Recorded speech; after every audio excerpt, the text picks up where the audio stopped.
Teman-teman, besok mata dunia akan tertuju pada satu podium di New York. Di sana, Prabowo Subianto akan menyampaikan pidatonya di sidang umum PBB. Pertanyaannya sekarang, apa yang akan beliau sampaikan? Apa pesan yang ingin dia kirimkan kepada dunia? Dan sebagai seorang yang mengikuti jejak diplomasi Prabowo, saya punya beberapa prediksi. Simak terus videonya sampai selesai. Prediksi pertama saya, dia akan sangat menekankan pentingnya perdamaian dan penyelesaian konflik. Ini bukan sekedar basa-basi, teman-teman. Indonesia adalah negara dengan mayoritas muslim terbesar di dunia. Jadi, jangan kaget kalau dia akan menyuarakan keprihatinan mendalam tentang konflik di berbagai belahan dunia. Dia akan menuntut agar keadilan ditegakkan dan suara dari negara-negara berkembang didengarkan. Dia mungkin akan mengutip pentingnya diplomasi, dialog, dan menghindari kekerasan sebagai jalan keluar. Kemudian prediksi yang kedua, dia akan bicara tentang ketidaksetaraan global. Dunia ini masih jauh dari kata adil. Ada negara yang punya segalanya dan ada negara yang berjuang hanya untuk bertahan hidup. Prabowo sebagai perwakilan dari negara berkembang yang kuat, saya yakin akan menyinggung isu ini. Dia akan menuntut reformasi di lembaga-lembaga internasional agar suara negara-negara di selatan tidak lagi dianggap remeh.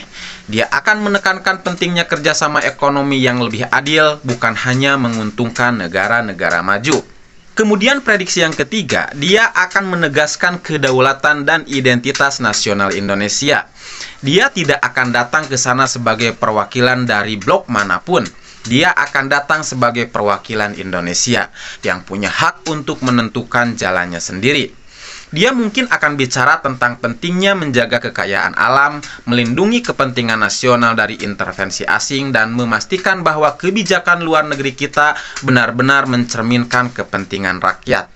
Ini adalah inti dari diplomasi pintu terbukanya Prabowo Subianto.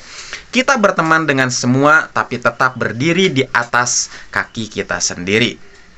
Terakhir, ini mungkin yang paling menarik. Saya prediksi dia akan mengedepankan visi Indonesia sentris. Bukan hanya tentang Indonesia, tapi tentang bagaimana posisi Indonesia sebagai jembatan. Dia akan menawarkan Indonesia sebagai mitra strategis, sebagai penengah, sebagai kekuatan yang bisa membawa stabilitas di tengah ketidakpastian global. Pidatonya mungkin tidak akan menggemparkan seperti Bung Karno, tapi pidatonya akan realistis dan strategis.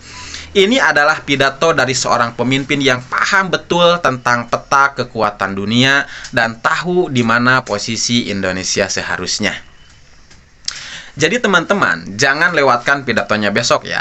Apa yang akan dia sampaikan tidak hanya penting untuk Indonesia, tapi juga untuk dunia. Karena dalam setiap kata yang diucapkannya, kita bisa membaca masa depan diplomasi Indonesia. Bagaimana menurut teman-teman?